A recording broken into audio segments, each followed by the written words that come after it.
Serge Moati, on a beaucoup parlé, beaucoup lu que la France, souvent, était restée un petit peu silencieuse, de peur que finalement l'après Ben Ali puisse glisser vers un extrémiste islamiste. On a entendu cela. On n'a pas vu de drapeau vert dans les manifestants depuis quelques jours. Cette inquiétude, elle était factice ou réelle? On a beaucoup cru ça. Et Ben Ali nous a fait beaucoup croire qu'il était le rempart contre l'intégrisme, évidemment. Hein. On a beaucoup cru ça. Et on a bâillonné les forces démocratiques aussi à cause de cela, au nom de la lutte contre l'intégrisme. Mes amis, dans la journée, me disaient que chaque fois qu'ils voyaient un barbu dans une manifestation, pas un barbu comme moi, un barbu intégriste, ils le viraient de la manif. Ils n'étaient pas là. Ça n'a aucun rapport. Donc la question, c'est de trouver les forces démocratiques, évidemment, puissantes, capables d'assurer le calme et la réconciliation nationale et la paix en Tunisie. C'est au contraire l'absence de liberté totale pendant 23 ans, les comportements auxquels on a assisté de corruption de la famille régnante qui pouvaient inciter les islamistes à se réveiller. C'est un peuple magnifique, le peuple tunisien, qui mérite la démocratie, évidemment. On en parlera dans un instant.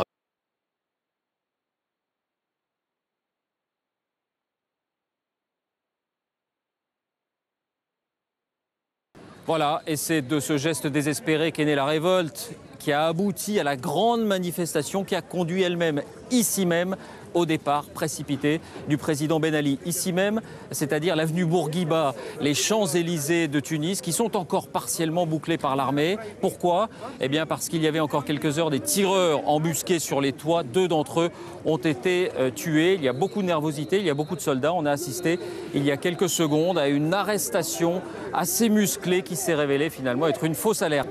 Tout le peuple tunisien, depuis fort longtemps, manquait énormément de dignité. On a vécu pendant 23 ans sous la botte d'un tyran, d'un dictateur qui a bafoué les droits les plus élémentaires dans la liberté d'expression. Et pour vous, c'était important? Bien sûr que c'est important. Il n'y a que par la démocratie qu'on puisse établir notre fierté nationale.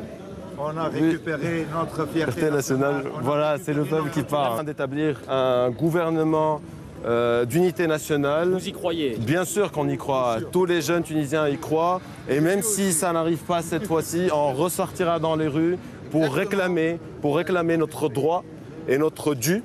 Parce que la démocratie, c'est un dû. Pendant des années, on a entendu dire Ben Ali, c'est aussi un garant de la stabilité, et notamment contre une éventuelle poussée islamiste. Pour vous, c'est un fantasme ou c'est un risque? Non, c'est juste une image, qu'il a propagée.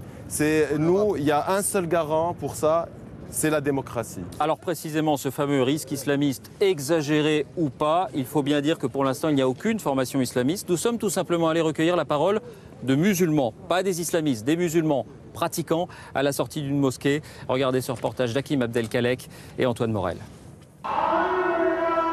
Dans les rues du centre-ville retentit l'appel à la prière. Nous sommes dans l'une des mosquées de Tunis. Le pays pratique massivement un islam modéré. Mais à l'extérieur, certains tiennent des propos encore inimaginables la semaine dernière. L'arrivée au pouvoir des islamistes, pourquoi pas? Au moins, ils peuvent apporter de la morale.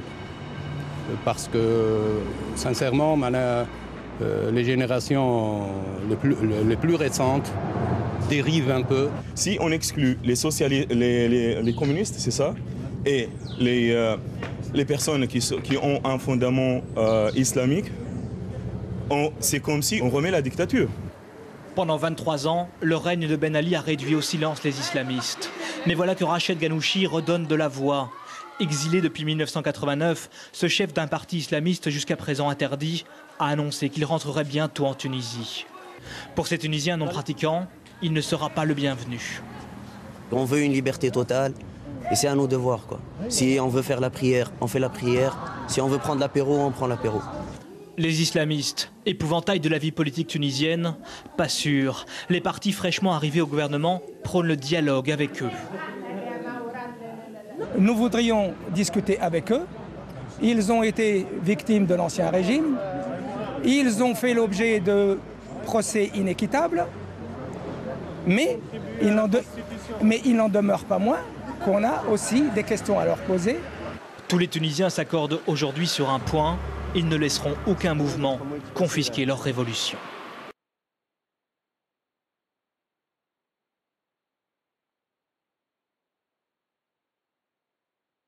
Et dans le même temps, la Tunisie voit revenir les dirigeants politiques exilés depuis 10 ou 20 ans parfois. Parmi les manifestants, il y avait aussi, et pour la première fois aussi ouvertement, des islamistes revendiqués comme tels. Est-ce que c'est le signe d'une présence qui s'affirme ? Bien, en tout cas, David, les islamistes entendent bien ici prendre leur place sur la nouvelle scène politique tunisienne. Ils sont interdits ici depuis 20 ans et ils ont été systématiquement réprimés par Ben Ali. Aujourd'hui, ils vont être légalisés, ils vont participer aux législatives. En revanche, leur leader, qui est en exil depuis 89 à Londres, ne pourra rentrer que si une amnistie générale est décrétée. Ce qui est sûr, c'est que ces islamistes n'effraient pas, en tout cas, leur participation n'effraie pas la société tunisienne plutôt laïque, car leur implantation ici est mal connue. En tout cas, leurs faits et gestes seront observés à la loupe, car justement, du fait de la répression, on ne sait pas quel est leur poids réel dans la société.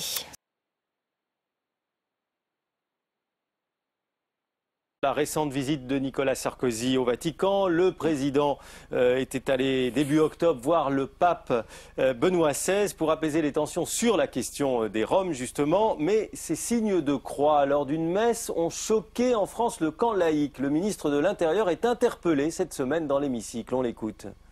Lorsqu'une visite officielle revient à faire pénitence, prévoit un moment de prière et que le chef de l'État se signe devant les caméras de télévision, nous sommes alors face à un dangereux mélange des genres.